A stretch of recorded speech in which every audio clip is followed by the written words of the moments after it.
If you would have asked us 6 months ago when we were going to buy a house, we would have told you 6 years maybe. This was just not in our 5-year plan. It wasn't even in our 1-year plan. Can you afford it? She'll probably say no. I worry, God forbid anything happens to him and his finances, leaning back on me, we gonna fall. So you basically doubled your expenses on housing. I brought it up to her about buying a house when the political climate changed. I'm Black, she's mixed, I'm trans. I just thought it was really important for us to have at least property that was ours. You make $147 a year and they told you could pay $850 for a house? Okay.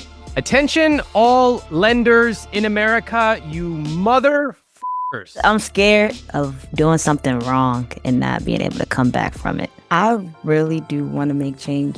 I'm about to talk to Sunnie and Jazmyne.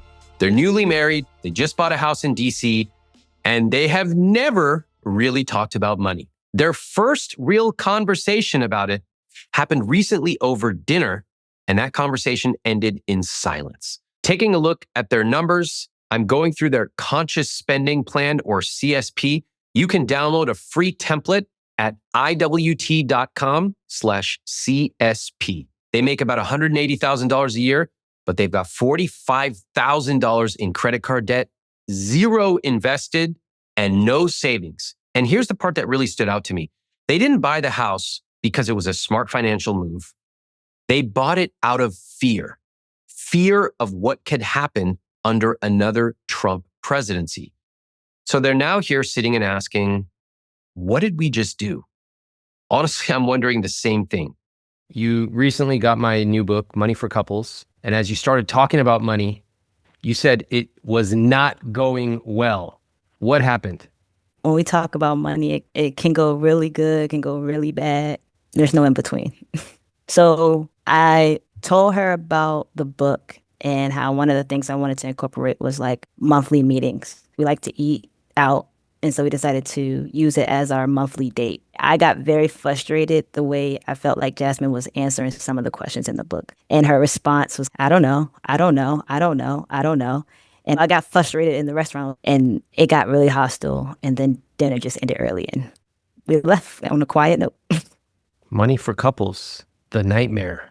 Who Yes. knew? Okay. Jazmyne, would you agree with how Sunnie describes it? I will. I think one of the examples in the book was plan your perfect vacation. Mhm. And in your book, it was telling us to be like very specific. So I'm thinking of like my favorite perfect vacation. So I guess mine wasn't as detailed as it was supposed to be. It was like, I want to be on the beach. He's like, okay, what beach? I did respond, I don't know, because I don't know that many beaches. And then he was like, so what are we doing at the beach? Relaxing on the boat. What kind of boat? A yacht. What kind of yacht? I don't know. Like he wanted me to be very specific. And it wasn't, I don't know because I don't want to do this exercise. It was, I don't know because I legitimately have never thought about it. So he was getting a bit frustrated with me. And Sunnie, when you were asking these questions, what kind of beach, what kind of boat, etc., what was going through your head? We got to figure this out because all through this process, we were going through the home buying process.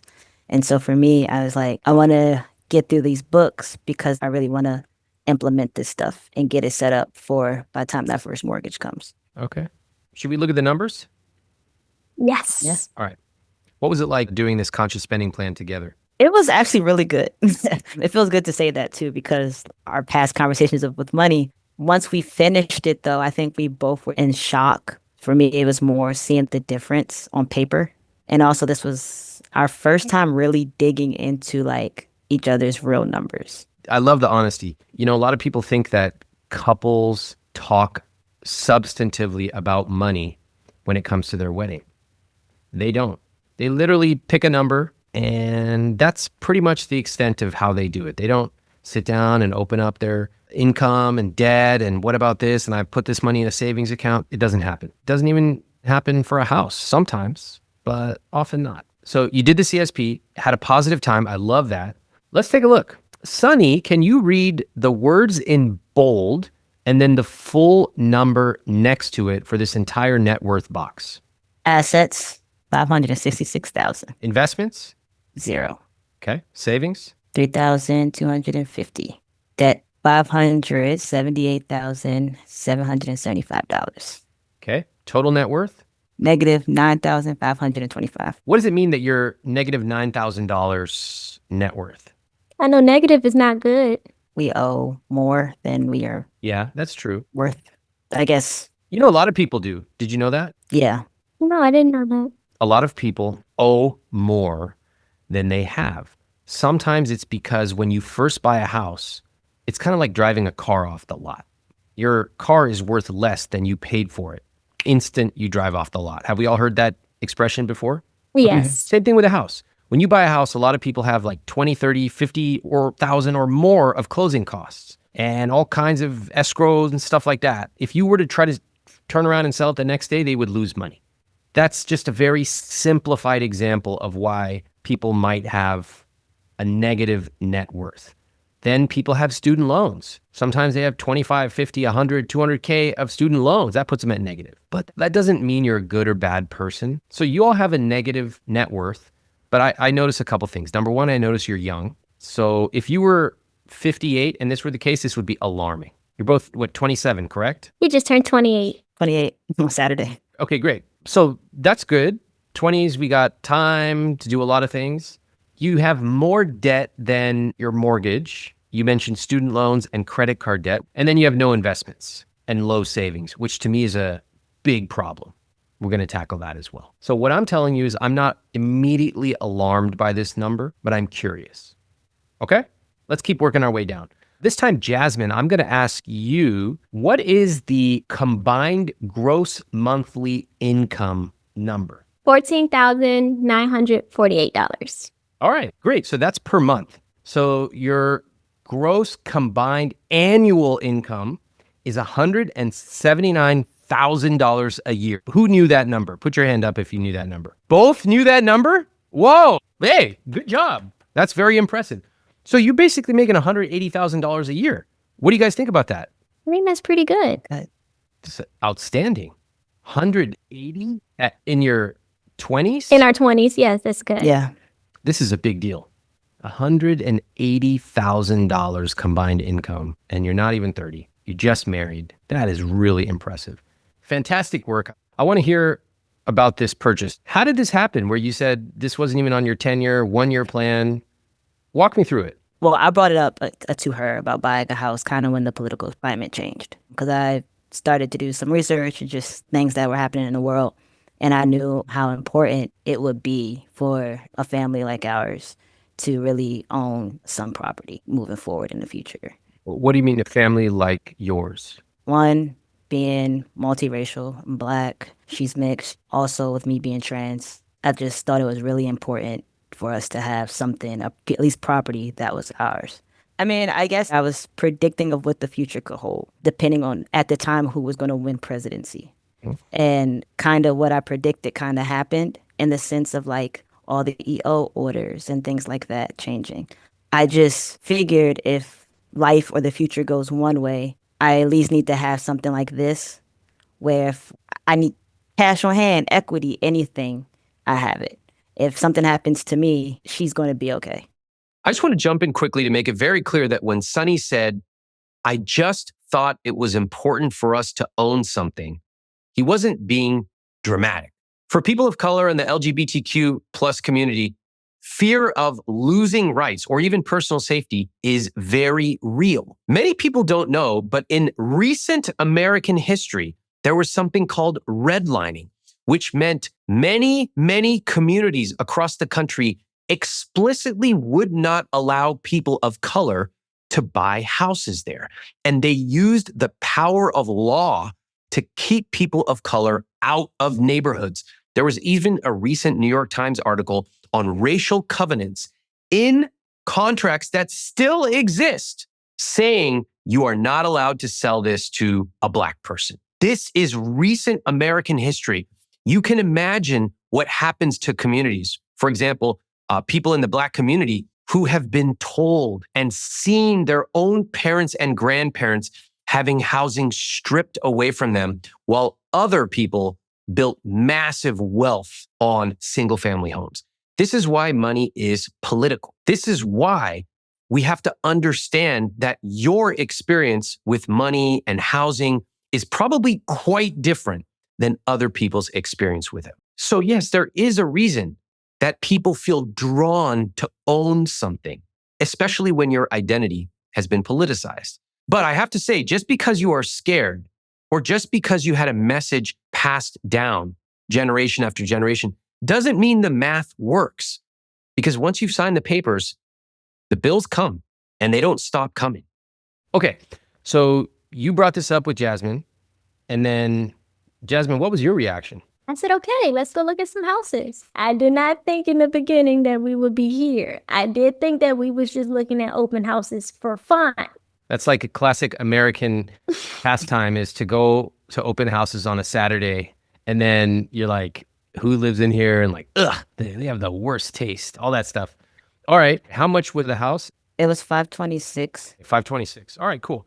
Did you run your numbers before you bought the house? Did you know how much you could afford? Yes. Okay. First of all, so rare.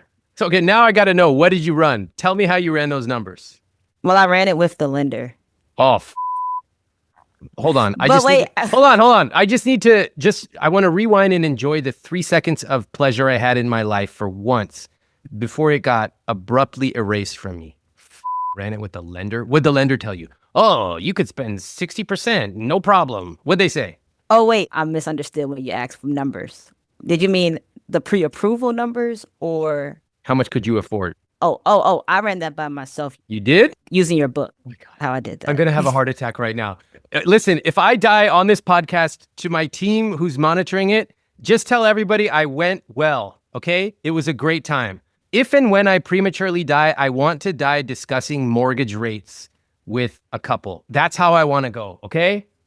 I don't know why I'm looking upwards. I'm definitely going to hell one day. All right, whatever. Okay, so you ran the numbers yourself using my book. I'm very proud of you. And what did those numbers tell you? How much could you afford? $4,000 a month. What I could afford for a home was like $850. $850,000? And that was the same the lender said. How much is your income? So it's 147, but I have my business stuff too. You make 147 a year, and they told you could pay 850 for a house? Okay. Attention, all lenders in America, you mother f***s. First of all, I have a couple of things to say. I'm talking to all the mortgage professionals in America, burdening young people, telling them they can spend, 6 times their income on a house? And what happens? You get your stupid goddamn commission, and then you leave these young couples house poor. Hold on. I'm sweating already. We're less than 10 minutes into this conversation, and I'm sweating. Okay, so they told you $850, and did you agree with them? No. Did you have a house price that you could afford before you went out looking at houses? Yeah, I just didn't want to go over 35 a month. Oh, okay. You did it by monthly payment. Did you have a house price, like nothing over 400K or? Oh, No? I got to call bullshit here. Sunnie claims to have run the numbers using my method, but no, he didn't. First off, don't ask your realtor or your mortgage lender to run your calculations for you. What do you think they're going to tell you? Oh, it's amazing. I ran these calculations and magically you can afford to buy a house. In fact, let me give you triple the amount you thought so that you are now indebted with years and years and decades of interest. What a shock. I didn't know my mortgage lender would say I could buy a house. So crazy. What's your commission? Listen, you don't ask the person at Supercuts to do spinal surgery, and you never ask your realtor for financial advice.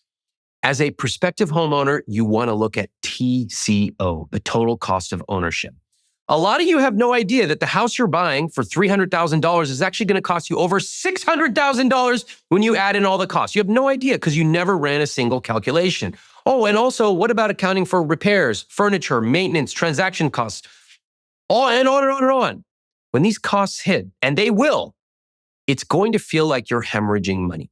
I don't like surprises with my money. The only kind of surprise I like is opening up a birthday card and getting a $20 bill. Okay, that's it. If I'm getting a surprise, it's going to be on the upside, not the downside. This is how people trap themselves in a cycle of debt, especially when they are young. They buy too much house. They never ran a single calculation. And if anything, they ask their realtor or mortgage lender, hey, what do you think? You need to be smarter than this. For the biggest purchase of your life, you should be fluent in how the numbers work. This is why I'm always talking about home ownership in the US. It's not just so that I get some freaks on Twitter liking my posts and retweeting it. The reason I talk about housing is that housing is the single biggest purchase you will ever make. And sometimes it's not the best financial decision. All I am asking is for you to really run the numbers to make sure that you can afford the housing that you might buy. All right. So you went out shopping, you got the house. All right, fine. How's the house? It's amazing. Nice. All right. That's cool. How does it feel now that you own a house? I feel good, but I am nervous. What else do you feel? Excited, real curious, and anxious. Anxious. Okay. Anxious about what? Messing something up. How about you, Jazmyne? How do you feel now that you are a homeowner? I'm excited. I'm very eager to learn more about everything that comes with being a homeowner. And I'm interested to see how this is going to reflect our relationship. I feel like me and Sunnie, we have been very live in the moment type of people for our first few years together. When we just hit our 1 year of marriage, I think life just kind of came very quickly in this 1 year of marriage. Right now, it's all cool. I think it might change once our bills start coming in and we see those numbers, and we'll see how each one of us react. I understand where she's coming from. I don't get scared in that sense because it's not like it's our first time living together. Like, we've had the same bills. The only bill that changes, it went from rent to mortgage. You guys paying the same amount for your total cost of ownership versus what you were paying to rent? No, we're paying more than what we was to rent. Okay. Can you afford it? I'll say yes. She'll probably say no. Can we afford it together? Yes. You all are married. Is there any other way? No, there is not. I think my thing is I worry, God forbid, anything happens to him and his finances, leaning back on me, we gonna fall. And what does that feel like to you? Scary. I'm going to go over the 4 key numbers in your CSP. Okay. Fixed costs are at 71%. Investments are at 0. Savings are at 11%. And guilt-free spending is at 18%. Let's talk about fixed costs. What do you think about that number, 71%? It's high. Yeah. What should it be? Under 60. Under 50 to 60 is typically where I like to see it. With an income like that, I like to see it at the lower end because that's a high income for a young couple that typically does not have all the fixed expenses that an older couple might have. Investments are at 0. Why? I really never knew about investments. Like, I knew people would say, like, get into your 401k, especially if your company matches. Never really had anyone explain it to me. You know, we are the products of who we were raised by and around. And it's like, if you don't have people around you who are talking about 401ks, probably not going to get a 401k for a long time. Of course, there's YouTube and there's my book at the library. And yes, there's a lot of information out there. I agree. It can be done. But I think we should also acknowledge that if you just didn't grow up around anyone talking about it, it's probably not a factor of your reality. If you didn't grow up learning how to negotiate your salary, probably not negotiating your salary. My dad had me opening up investment accounts at age 14. I was probably going to invest. That's because that's how I grew up. And so I think we need to acknowledge the advantages that we're given or not given. They make a lasting impact. With that said, you two are a little too smart to not be investing. What do you think about that? I can agree. The old nobody told me, while true, kind of wears a little thin when you're making $180,000, you own a house in your 20s, and you're sophisticated enough to be listening to my podcast and reading all my stuff. It kind of doesn't really ring true. What do you say? I don't know how to get started. Hold on a second. No, Let me pick from the multiple editions of my book. Chapter 3. What does this say on screen right here? What does that say? What is it? Read that out loud. Get ready to invest. That's I Will Teach You to Be Rich, the 10-year updated edition. All right. I guess I'm scared of doing something wrong and not being able to come back from it. What might go wrong that you can't come back from? I can lose my money in investing. What else? I get so deep into it. I don't kind of know when to maybe stop. And then I'm in a bigger hole than I need to be. Meaning you put too much money in there. It almost feels like gambling. Yeah. What else? If you lost your money, what would it mean to you? Like I'm letting Jazmyne down. Why is that? Because what is your role in this relationship? I'm the breadwinner. What do you think, Jazmyne? Yes, you are the breadwinner. You're also the provider. What does that mean? He take care of the major finances, as in the mortgage, our car insurances, our phone bills. He buys a lot of stuff for the both of us. He pushes us to have a better future. Okay. And Jazmyne, if Sunnie is the provider, what is your role? I am the natural caretaker. I take care of the house. I take care of us and like our self-care. Okay. All right. Let's keep working down this CSP. I want to point out a couple of things I see. I see a big disparity in incomes. So on a monthly basis, Sunnie is earning $11,200. Jazmyne is earning $3,600, 3.5 times more. Has that caused any conversations in your relationship? Yes. Yes. When we first started dating, I pushed her to kind of figure out what she wanted to do. When we talk about income, I always say, like, I know that you could get a job making the same amount as me, if not more. How does that conversation go? At first, it was hard because she would shut me out. I felt like she might have been feeling that I was trying to tell her what to do. But now it's really good because she's like looking at going back to school and like looking at different jobs that and careers she would want to pursue. Okay. Jazmyne, how about you? What kind of conversations have you had about the disparity in income? Sunnie pushes me to be a better version of myself. I have moments where I do get comfortable. He pushed me into doing what I always thought I wanted to do, which was working with animals.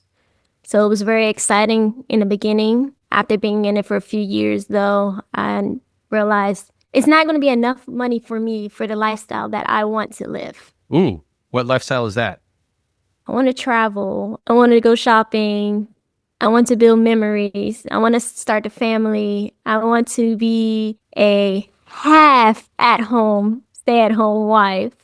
What does that mean? Half stay at home. What does that mean? He has this vision of me being a stay-at-home wife. Mm-hmm. I don't have anyone in my life that is a full-time stay-at-home to actually like relate that to. So I just thought that was like very boring. Oh, I don't want to be at home all day with the kids cooking and cleaning. I do enjoy my job, but that passion I thought I once had is not there. So I'm kind of like stuck now on trying to figure out what I want to do. And it's kind of hard because he always tell me like, well, what are you good at? What's your passion? I can say I'm good at a lot of things, but to know what I want to do in life, I'm not passionate about anything right now. You see the similarities between the conversations about what type of beach would you like and what are you good at?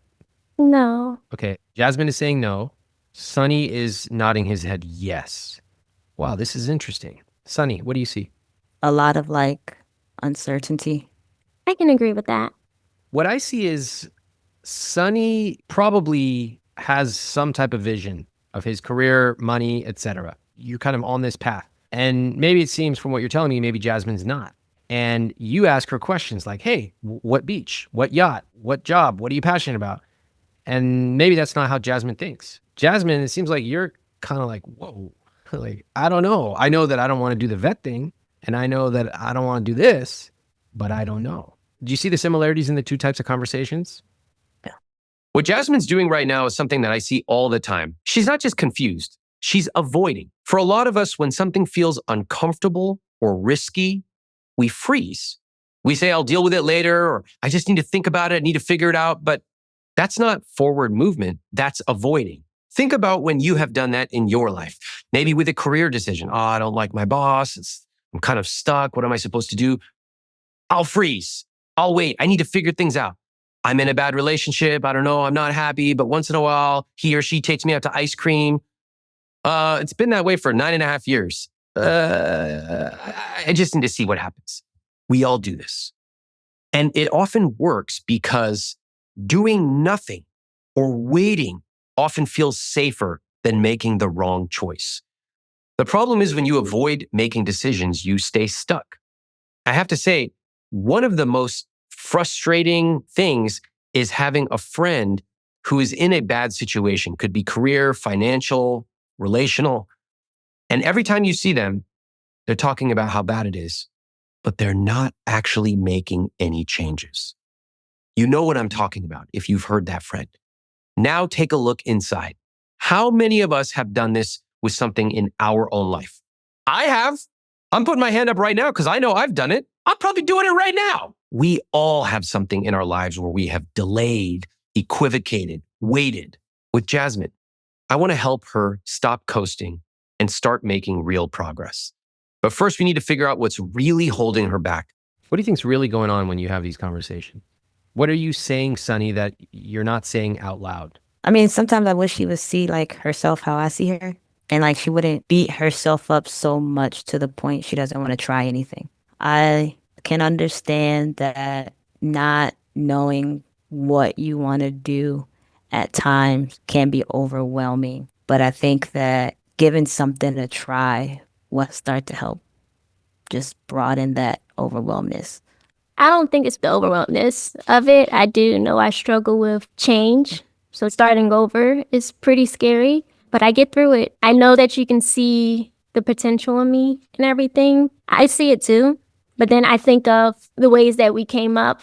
You had a lot of things given to you easily. You're like, I know you can. It's just harder for me because I didn't have certain access in life to certain things like education and things like that versus how you did. And I feel like if you put yourself in my shoes and just know like where I came from, it's a little harder to just jump in and do it when you have no like guide or anything. So I will say I have gotten better, and I'm not doing this just to shut you up either. I am doing it because now I am ready, but I feel like you want me to be ready when you want me to be ready. You're speeding through life right now, and I'm just enjoying the moment. I just want to be alive and enjoy life. Can I ask a little bit more about how you both grew up with money? Jazmyne, what do you remember your family saying about money when you were young? You can't get that. I don't have any money. Not now, maybe later. What do they mean by that? Not now, maybe later. I think they just wanted me to shut up, honestly, but not like tell me no completely in that moment. And how would you characterize your family socioeconomically? Were you middle class, upper middle class, lower middle class? How would you describe it? Probably middle class, I would say. Okay. And what happened as you got older when it came to money in your family? My mother got a new husband, and he was more financially stable, at least outside looking in. He had money. Mhm. So our family kind of changed in a way in which we start wearing like name brands. Did you like that? I did enjoy it. I feel like I got sucked into a lifestyle that I didn't understand nor didn't really want. All right. So when you met Sunnie, how would you describe your relationship with money? Money was coming and going for me. I was very wasteful of money. Did you have the fine tastes? I would say yes, a little bit. How come Sunny's nodding his head like he's about to fall off right now? Sunnie, speak up. He likes to eat. And at that time, we were going to some really nice places to feed her. Like what? Give me an example of a meal that you might have. From ribeye steak, from mac and cheese, a lot of drinks. All right. So how much would it cost? $250. All right. I totally don't believe you. So we're talking $350 at least. Yes. Yeah. Maybe more. Let's just round up because I always prefer to be conservative on that. $400 for a meal. Okay, fine. How often? Once every other month. But like a regular, like say if we was going to like Outbacks or something, we'll probably spend about 200. Okay. I like how the way you just said it was like 400 was like almost never, like every other month. And then also we'd go to Outback, which was like, 200 plus. Like, yeah, anyway, whatever. This is why we track a few key items. For most people, eating out is a highly variable and material expense. A lot of times people think they eat out 2 times a week. Whatever number they think, you can safely triple that number. And that is how much they actually eat out per week. Okay, so Jazmyne, you grew up like that. Sunnie, how about you? How'd you grow up with money? What do you remember your family saying about it when you were young? On one side, it was like, ask your mom, you don't need that. Not right now. And then on the other side, it was like, yeah, put it in the cart. Who was telling you this? So my dad's telling me the first one and my mom's the second one. Oh, your dad's saying no and your mom is saying yes. Wow. Same pattern for your entire childhood? Oh yeah, even to this day. Wow. How are they with money? I don't know. My dad, he's more frugal than my mom is. Her mindset is make sure your savings is stacked. Don't worry about nothing else. Any similarities between the dynamic your parents had and the dynamic between Sunnie and Jazmyne? Sporadically, yes. Like at one moment, I'll be very frugal and not want to send anything. And then the next, I'll be like, all right, babe, let's go to Walmart and spend $500. I don't care. So, Sunnie, when you say, like, want to go to Walmart, what do you have in mind? Candy, Candy. Which candy? Kit Kat, and Skittles. All right. Skittles are good. I'll give you that. That's pretty good, actually. I feel like no one eats Skittles these days anymore. All right. Considering that, Sunnie, you make like 3.5 times more than Jazmyne. Jazmyne, do you ever have to ask Sunnie for money? Ooh, yes. Recently, I have. And how do you feel asking for money? I hate it with a passion. Why? Because growing up, every time I've ever asked for anything, I always was told no. So I don't like to be rejected. Mm-hmm. And when it comes to money, I was used to asking my parents for money. I'm not used to asking my husband for money. But it's like trying to understand, like we're married, so it's our money. So it's just getting used to. What's a time in the last, I don't know, 3-6 months where you called him and you asked for money? What was it for? It was just yesterday for our dog food. I said, can I use your card to pay for Ghost's food? Because I don't get paid till Friday and he's running really low. Okay. So what did he say? He said yes. Any bad feelings about asking him for his card? No, not when it comes to like our pets. This is our dog and Okay. our cat. What's the other example? Say like last month, but I was a little depressed. He was like, well, what are you depressed about? So I need my hair done. He was like, well, why don't you just ask me to pay to get your hair done? I'm like, because that's something that I've always paid for my hair to get done. I've always paid for my nails to get done. Sometimes it just feels good taking care of myself. And I think it's me knowing how much he pays for already. Like the little things, I feel like, all right, Jazz, you can do that. So, yeah. You don't ask. Yeah. As a married couple, are your finances combined or not? They're not They're combined. not combined. Okay, how come? She's waiting on me to take the lead to do it. And I haven't done it because at first I didn't know how. And then also waiting to get into the house. I was waiting for that. So now that we're in the house, I want to like take those steps to combine the income. All right, it's just a matter of just now that you got the house, you're going to do it. Yeah. Sunnie, any reservations about the way that Jazmyne treats money? A little bit. Only really when she wants to put stuff on the payment plan. Like what? Anything. What the f-? The only thing I put on a payment plan would be a house, maybe a car. What do you mean? So in the house, right, we need the living room, the dining room set, washer and dryer. And she's like, we can get it. We'll put on a payment plan. And I'm like, let's save. So we waited. We're doing room by one room. But the washer and dryer was the most recent thing.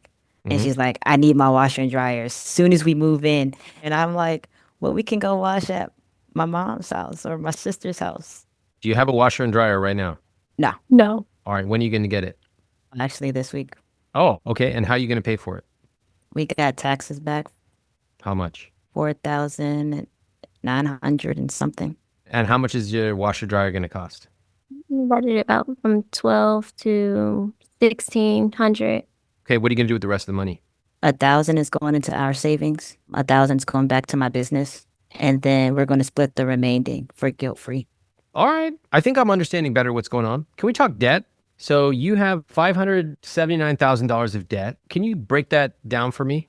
Yeah, the house is 519. My car is 3K. I have 300 to 400 of credit card debt. And then I have 17K in student loans. Okay, fine. Jazmyne, any debt from you? My car loan was about 17,500. My credit card debt about 12K. My teeth 6K. Possum College School 2,500. That's all for me. Basically 60K of debt, approximately. That sounds right. Yeah. When's the debt going to be paid off? We put a goal by 30. Okay. Wait, that's pretty soon, right? Well, everything but the house, obviously. Okay. How are you going to do that? This is where conversations get tricky. So I have a plan. And the plan goes back to pushing Jazmyne into figuring out what she wants to do, which could lead to more income. Okay. And then I have a plan for myself and my business, where my business is bringing in more income and also getting a raise at my job. Okay. Jazmyne, what do you think? I think realistically for me, as paying off that debt at least within the next 5 years, not just 2 years. I do see myself getting a larger income with a new job. But as of right now, where I'm at, that's not going to come like tomorrow. So I like to give myself some like leeway. You find yourself giving yourself leeway a lot.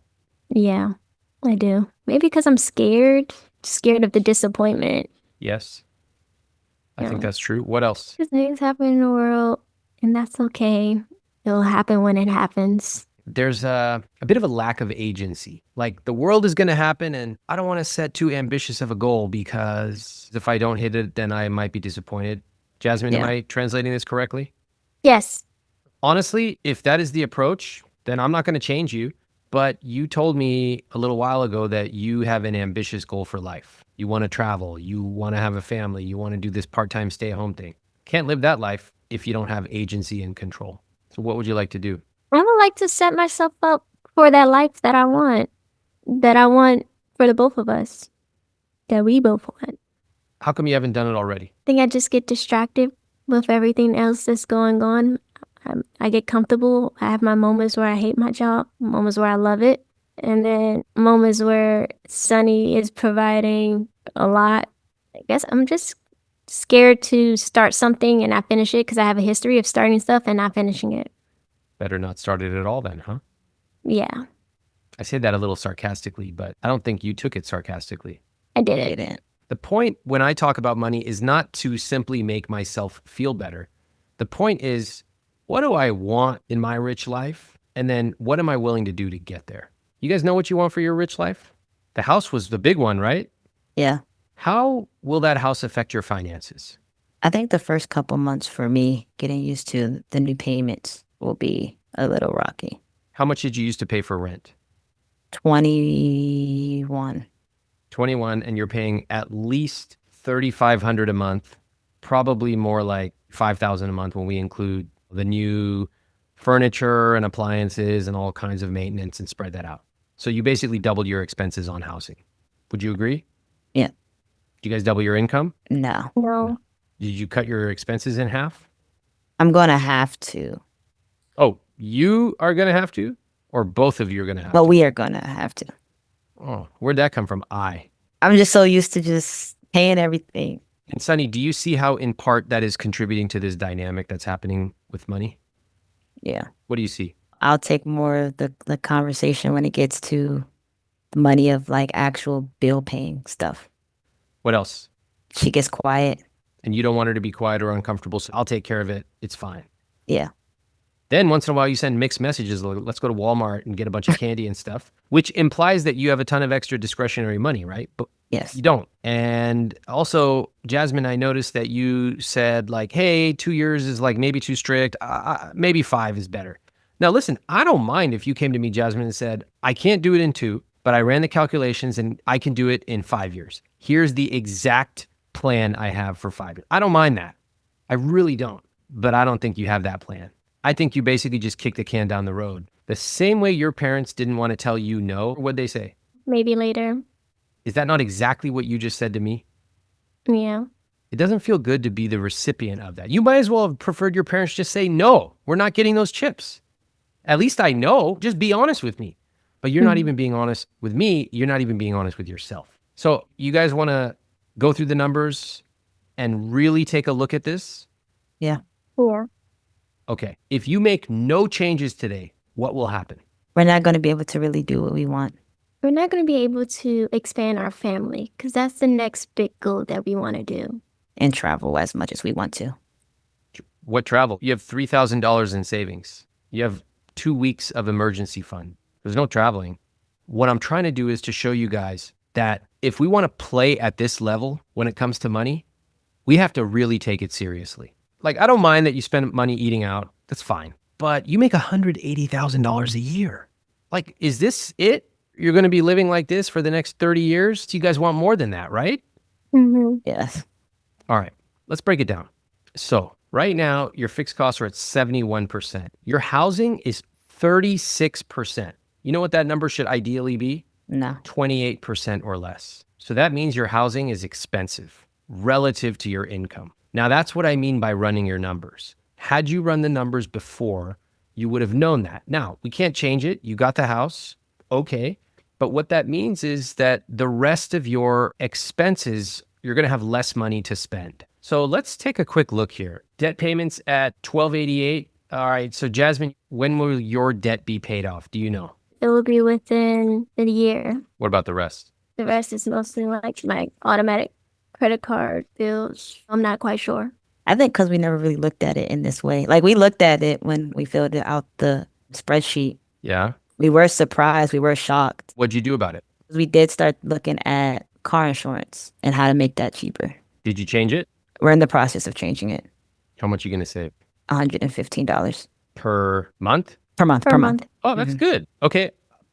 Take the win. Good job. I'm impressed. Okay, that's good. What else did you do? I figured out how I can pay my car off by July. Okay. How's that? So I'm getting a client that will be paying me a big chunk. So I'm going to use the money that I would essentially use as my paycheck from my business to pay my car off. All right, fine. Jazmyne, what about you? I haven't did anything besides apply to college, which I feel like I'm applying to more debt. But in order to get to where I want to be, I have to take a step somewhere. Okay. So you have to take a step. I agree. You can't be stuck. Taking a step is a good thing. Are you taking the right step? That's the question. The only step I know as of right now, yes. Not knowing doesn't cut it anymore. If you don't know, the answer is to find out. So what would you do to find out your options? Because just going to community college is one option. It could be a very fine option, but there's probably 10 other options. How would you find out what they are? I have a pretty strong village. So like my mother-in-law and my sister-in-law and Sunnie, they all have great educational backgrounds. My sister-in-law, she is actually in school right now to get her doctorate. Love it. What would you ask them? I have asked them which route would they take. For example, my sister, she's like, well, what is it you want to do? I'm like, I don't know what I want to do. Let me stop you right there. Can't ask a question like that. I'm sure they gave you pretty unsatisfying answers. You could do this, you could do that, start here, try that, right? That's what they said to you?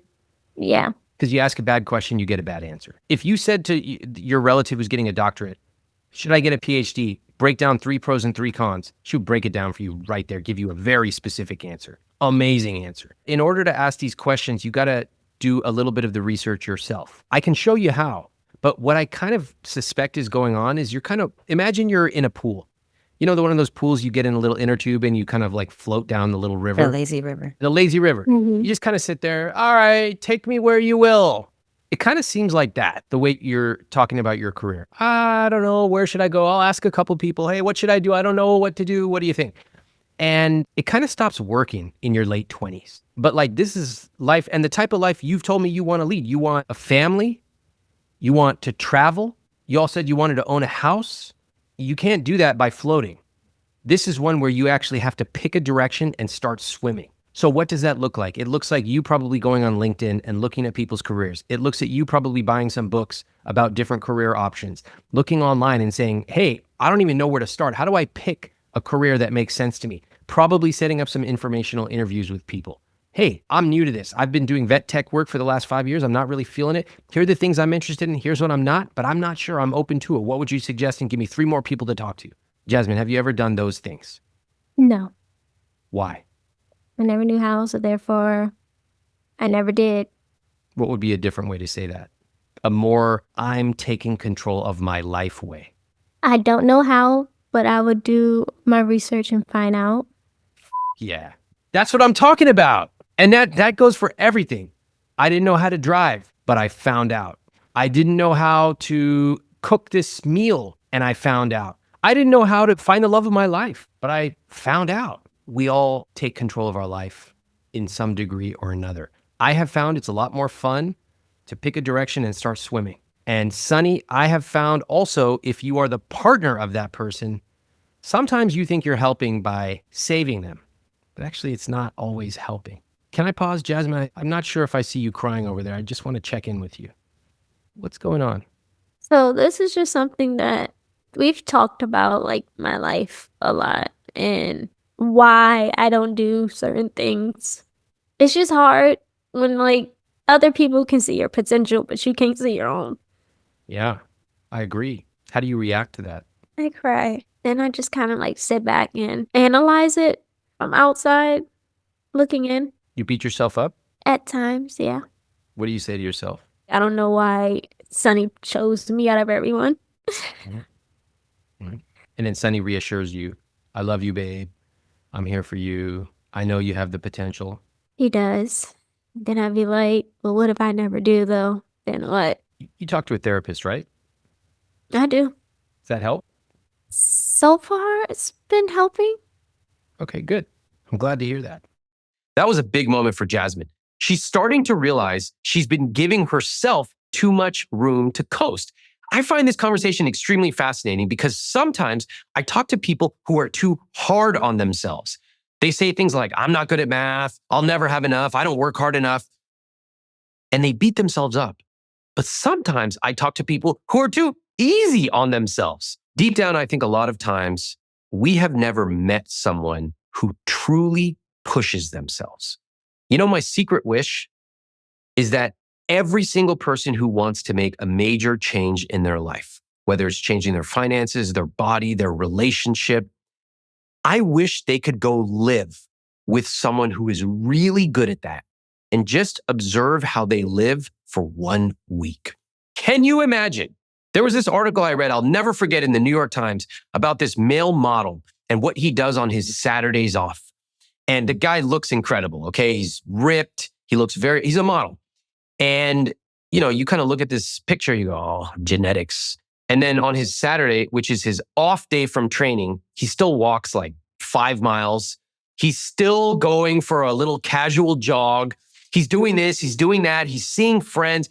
And I'm reading this. I'm exhausted just reading it. And I'm going, oh, that actually explains so much because there are clues. If someone's really good at money, they're probably talking about money. If someone is really good at fitness or health, they're probably doing certain things that allow them to look good and feel good. And the same is true with money. And the same is true here. These changes aren't always easy. In fact, in my experience, the most important moments in life are hard. Getting into college was hard. Finding a great job was hard. Defining my rich life and automating my investments was hard. Meeting my wife was hard, but it was worth it. If you never really push yourself, if you never meet someone who pushes themselves and you get genuinely curious, how do you do that? What do you do next? Tell me everything. I want to know the truth. Then you often don't know what it takes to be successful. And oftentimes you end up playing it safe.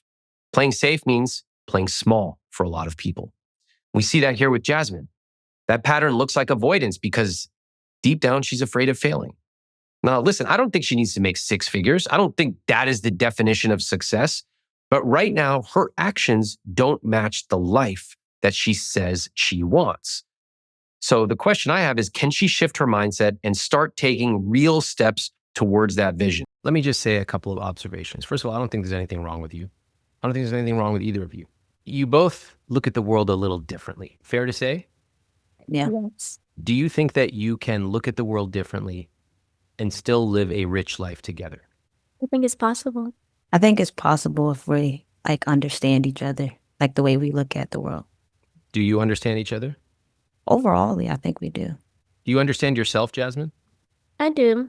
Why have you set these goals, this kind of life that you want to live with Sunnie, but the money part hasn't matched up to it? When I look at the numbers, Jazmyne, your fixed costs are at 89%. You're essentially spending more than you make every month. How do you reconcile those two? I bank it on Sunnie being able to pick up all the finances of it. I've gotten so comfortable with Sunnie taking care of a lot of things financially. So I have to ask the question, how much of what we are talking about in terms of your financial arrangement is you rescuing Jazmyne? Jazmyne, what do you think? I think it's more than what he thinks. Without your finances, I would definitely say I wouldn't be where I am today. You do a lot for me. You buy me stuff, feed me, make sure I can do my Pilates and stuff.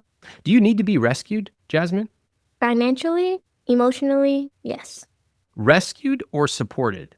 When you word it like that, supported. Yeah. To me, a child needs to be rescued. They don't have agency. They don't have control over the world in a way that an adult does. An adult, we all need support in different ways, but I see rescue and support as very different things. Yeah, I agree. Can I be pretty direct with you guys? You guys are spending a lot of money. You have no investments and no plan to invest. You have very little savings. I don't believe some of the numbers on the conscious spending plan. You're in your late 20s. You have a chance to really set some amazing foundations going forward, taking advantage of time and letting money grow and be invested and compound. But right now you're spending 71% of your money on fixed costs. That's too high. Your job is to get this number down. Get it down to 60%. Your investments are at zero. That's not how you grow and start to let your money work for you. Your savings are at $1,100, which is good. That's 11%, but I noticed it's only been there for 3 months, pretty much around the time where you thought you were going to talk to me. It's good, but let me put it bluntly, Sunnie, if you lose your job or your business goes down or something happens, y'all run out of money in a matter of weeks. And then we have the guilt-free spending, which if you tell me this is the accurate number, okay, I suspect it's higher than that, a lot higher. What do you guys think of my assessment? Pretty accurate. I think it's pretty accurate. Which of you read my book? I did. You read the book, Sunnie, but you didn't set up investments. Why? When I read the book, it was about a month and a half before moving. Mhm. And I read it with the intention to implement it after we were in the house. Okay, so you're ready. Yeah. All right, here's what we're going to do. I want you two to take control, especially Jazmyne. The way I look at it is if you're in a relationship, if you're married, you need partnership with money. Partnership does not mean one person does everything. I don't care if you earn more, Sunnie, that's fine. But right now, you're the one bringing up these questions and it feels like you're pulling teeth from Jazmyne and Jazmyne is leaning back figuratively and literally. And it's not the dynamic where the two of you are like, this is our goal. Now let's figure it out together. It's actually like the two of you are dancing around topics and not really being honest with each other. If I were you, Sunnie, it would drive me insane that my wife has $12,000 of credit card debt with no real plan to pay it off. I'm not okay with that. But I don't think you've actually said that. I haven't heard you say anything about like, hey, this actually isn't okay with me. I think she says it more to me than I do to her. What do you say that about, Jazmyne? For example, before we got this house, we did talk about paying off debt first. And it just confused me when we started to look for houses that I felt like was out of our range. In all this time, did you run numbers? Did you look at numbers? No. No. I'm going to be really direct with you guys. You're not taking this stuff seriously. Like you just made the biggest purchase of your life. You did not look at a number on a computer screen. And now you have some tough decisions to make because you bought a house without looking at how it would affect the rest of your finances. That's life. That's consequences. It doesn't mean you're a bad person or bad people. It means you didn't go into this eyes wide open, actually running some calculations. And now you're going to have to make some pretty serious changes to your lifestyle as a result. Are you guys ready for that? I Yeah. am. Yeah, we are. You're in control. Your job is to get your fixed cost down to 60%. Baby, you're taking control. You're the lead. I'm following. Okay. Well, we've talked about this before. I don't think we need 2 cars. You work from home and I drive to work. Okay, I guess we can see which one, figure it out. Let's not figure it out. Let's make a decision. This is the easiest decision you're going to have to make tonight. This is hard because I'm not understanding like the numbers. Jazmyne, from now on, if you don't understand anything about your money, that's totally fine. Some of the stuff nobody taught us, but the answer is you got to find the answer. From now on, as a 27-year-old, that's it. In this relationship, each of you have to find out a way to get the answer. So go ahead. Tell me the numbers. We'll figure it out right now. My car, the total loan is like $17,000. Okay. Sunnie, how much do you have left on your car to pay off? Let's say 35. I don't know what the exact number is. $288 a month. If we just look at the numbers that are really simple here, you owe $17,000. He owes $3,500. There's basically no way that you're going to get more than he is. So knowing those numbers, what does that suggest to you? To sell his car Mhm. so that we can at least be out of one sooner than later. I agree. Let's take a look at what would happen if we did that. So let's take 288 and make it 0. Fair? Yes. All right. So watch what happens to this number right here, this fixed cost number. Watch this. From 71%, what number is it? 68. What do you think about that? It's better than 71. Yeah, it's going in the right direction. I agree. Yeah. Take a round of applause. Good job. It's going in the right direction. We're trying to get this down to 60%. What's next? My debt payments, Can you pay it all off? I cannot. So what do you want to do? I'm not sure. Okay. What's next? If you can't tackle debt, what else is available? There's groceries, Mm-hmm. the subscriptions. We can definitely cut some of that, Some. a lot of it. The thing is, I don't know where all the subscriptions come from, honestly. Like, I can look at my bank statement and it'd be like, Apple just took out $2.99. Apple took out $7.49. Apple took out $15.99. Jazmyne, do you see what's going on here? I call this the innocent doe. The innocent doe goes, I don't know what's happening. I have no idea. What happened with this debt? What happened? I don't know where the subscriptions are going. Men and women can both be innocent does, and they absolve themselves of all responsibility. Like right now, you're saying $400 in subscriptions. I just have no idea. Well, Jazmyne, how would you figure it out if I can be really honest with you? Like, this is the easiest thing to solve. I know you can. Why do you think you have not? So I never really just sat down and did it. I just never did. Can I ask you guys an honest question right now? Because I feel a little frustrated. Do you guys want to make a change? Because right now I feel like I'm trying to make a change more than you both are. And it's actually like not respectful of my time. I really do want to make change. I want to cut a lot of stuff off and figure it out. But I understand also what you've been saying the whole time of like allowing her to take the initiative and take some lead on this. But I get frustrated sometimes because I feel like when I try to do that, nothing gets done. So I just do it. Have you told her that? Yes. What are the stakes here? Our finances, the way we live our life, everything that she enjoys and likes to do.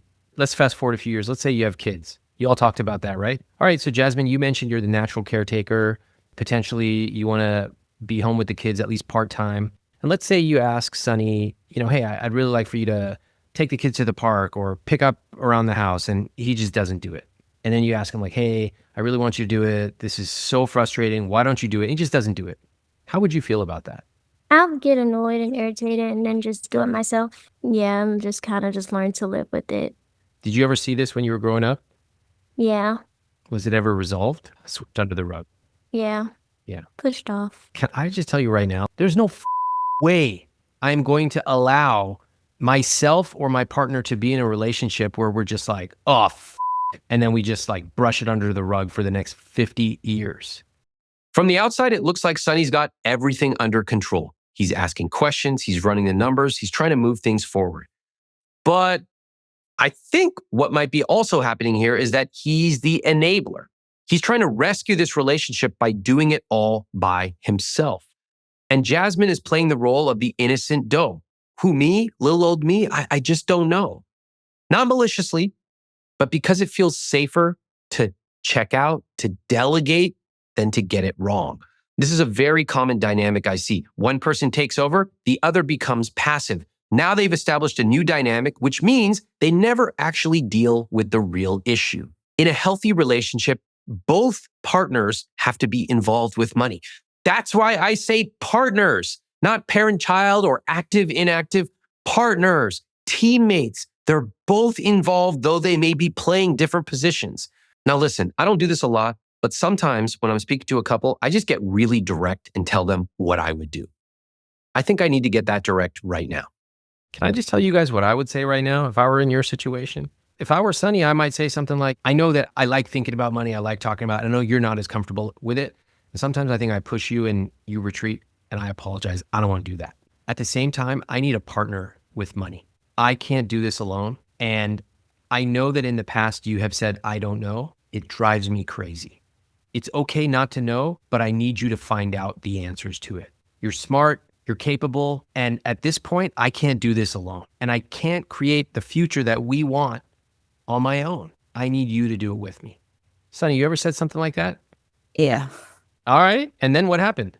It has been multiple conversations of that same scenario, right? And I think we're taking strides to it, but I feel like we also need to like be okay with hurting each other's feelings.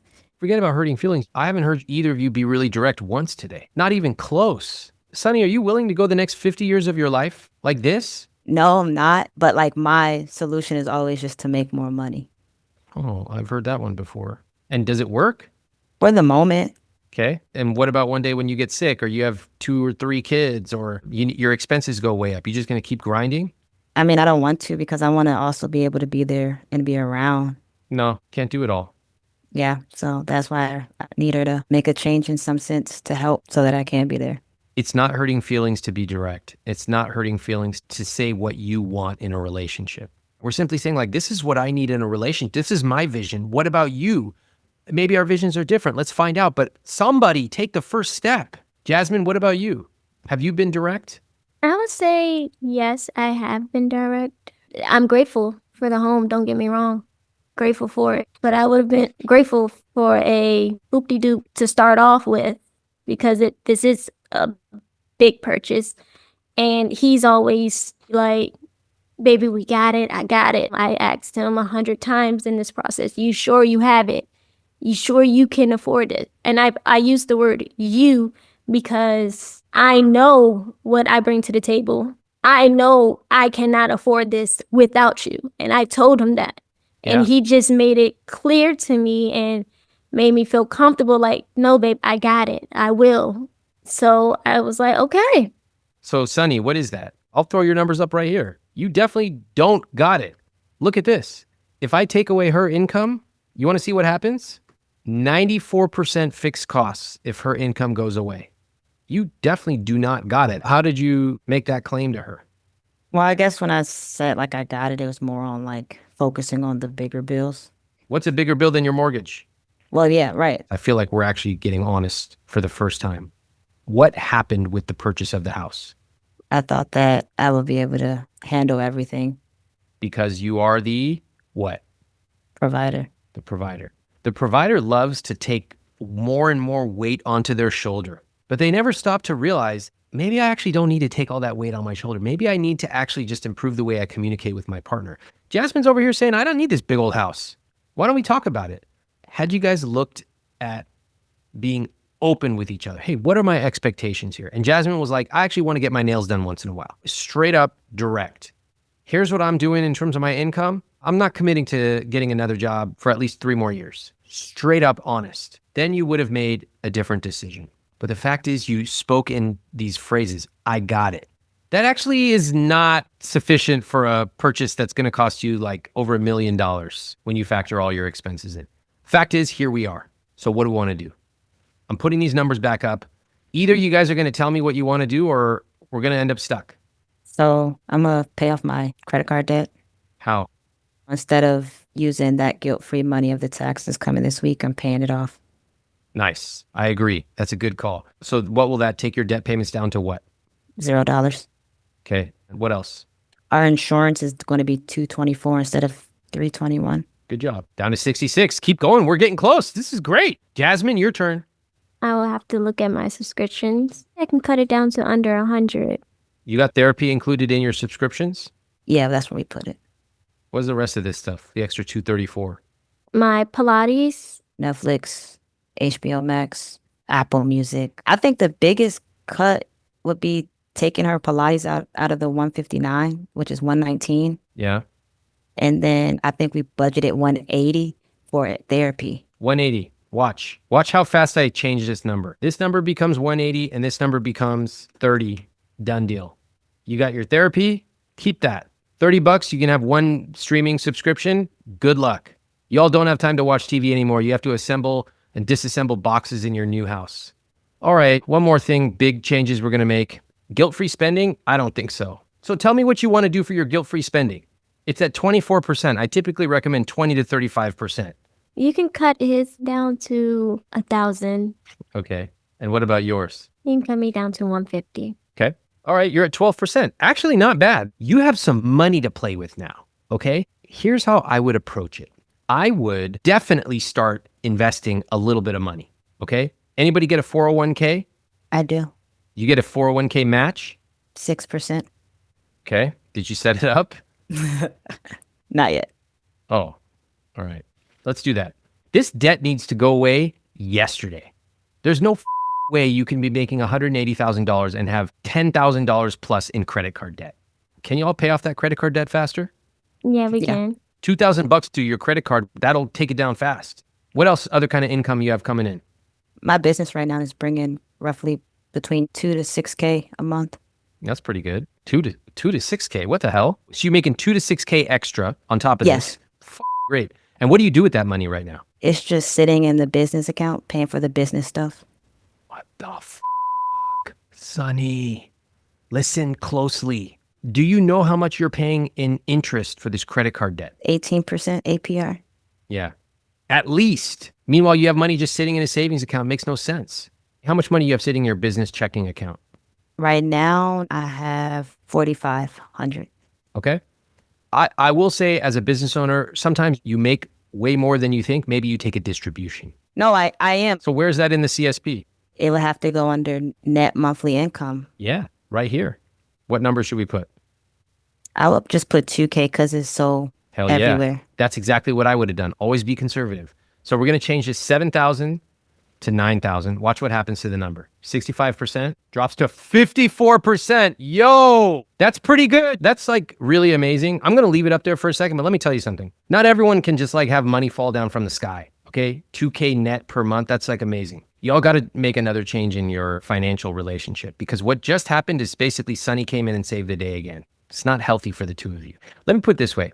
Sunnie gets hit by a bus, and then Jazmyne, you're left. What are you going to do?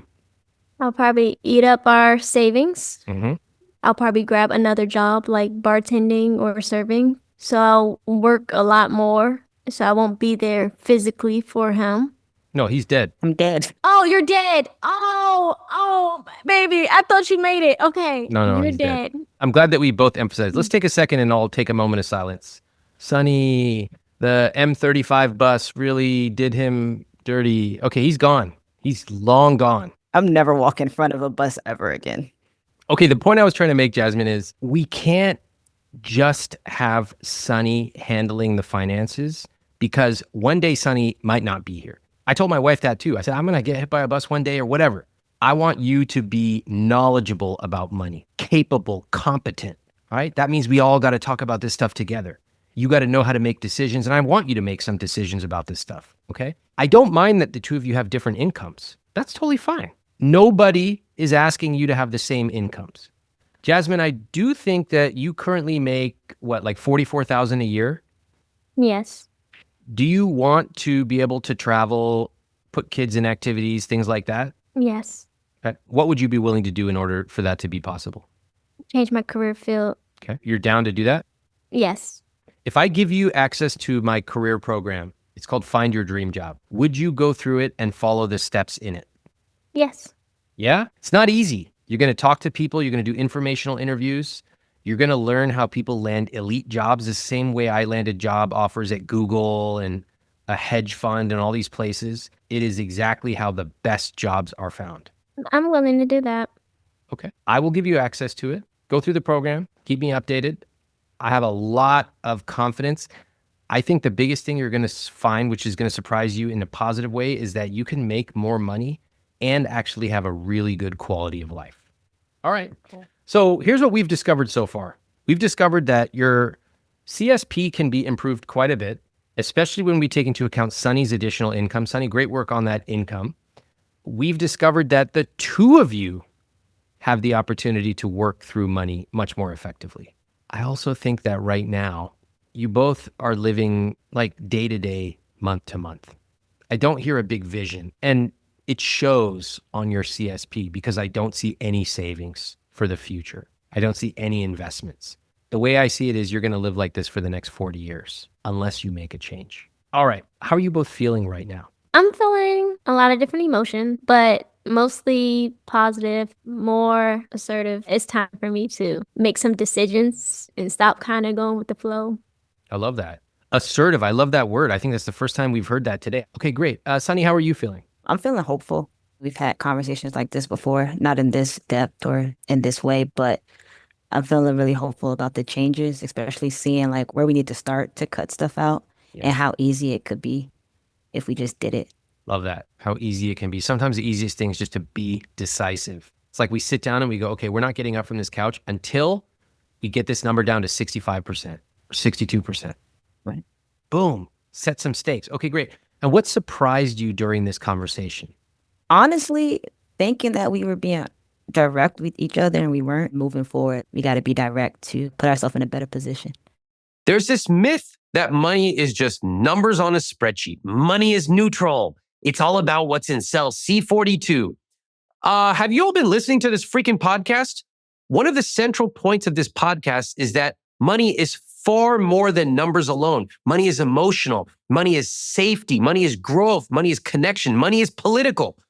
And that is true for everyone, and especially when you are Black, queer, trans, multiracial. Money takes on meanings that you may not understand, but those meanings are nonetheless real. Now, money can be about safety, about feeling like you have some control in a world that often doesn't feel safe to you. Let's translate that to Sunnie and Jazmyne, who bought their house because they were scared. Candidly, the numbers don't look great, but most financial mistakes can be fixed. The real problem was that they weren't actually talking to each other. Sunnie tried to carry everything on his own. Jazmyne pulled back. Truthfully, if it wasn't the house, it would have been another financial decision that simply exposed this dynamic. That's why the real issue here isn't just the house, but the financial dynamic between the two of them. Now, in this conversation, for the first time, they actually spoke to each other out loud directly about money and their feelings. Remember that in order to live a rich life, you have to be honest. Honest with yourself and honest with the people around you. Hearing them be honest with each other, I'm confident they can make a change. I gifted Jazmyne my dream job program to help her identify a career path that aligns with her rich life. If you are struggling to figure out what your dream job is, or you simply want to earn a lot more money for working, you can join my program at iwt.com/dreamjob. Now, let's see what happened after the cameras stopped rolling.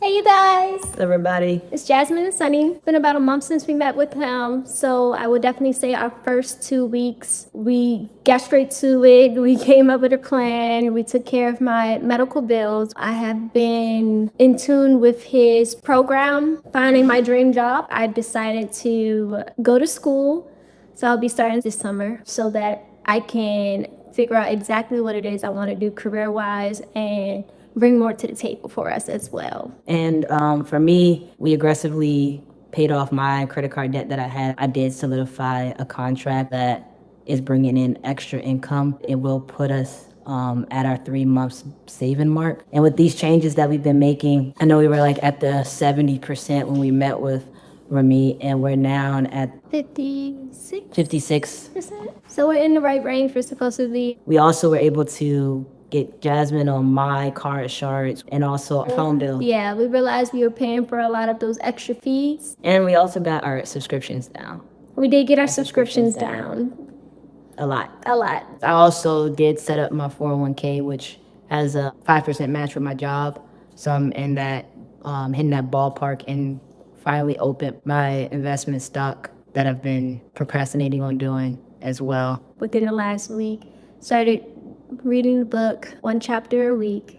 So it's been going pretty well. I think we've really been cognizant of everything we've done so far. I've seen a big change in our savings, and yeah, I'm just excited. I think we basically came to an understanding on what we both want for our future, and with us starting our new chapter in life, trying to start a family and all of that, trying to be set up financially so that we can start a great family and our kids don't have to go through what we went through. So thank you guys. Thank you so much. And we'll keep you posted. Yes. Bye. If you want my help with your specific money questions, you can apply to be on this podcast at iwt.com/apply, or you can become a member of my money coaching program instantly at iwt.com/moneycoaching. In Money Coaching, you get access to monthly calls where I answer your questions directly on a private call, and I get the chance to go much deeper on the concepts of money that have made a huge change in my life. Plus, you'll get access to a community of other people like you who will inspire you and push you to live your rich life. Check out Money Coaching at iwt.com/moneycoaching.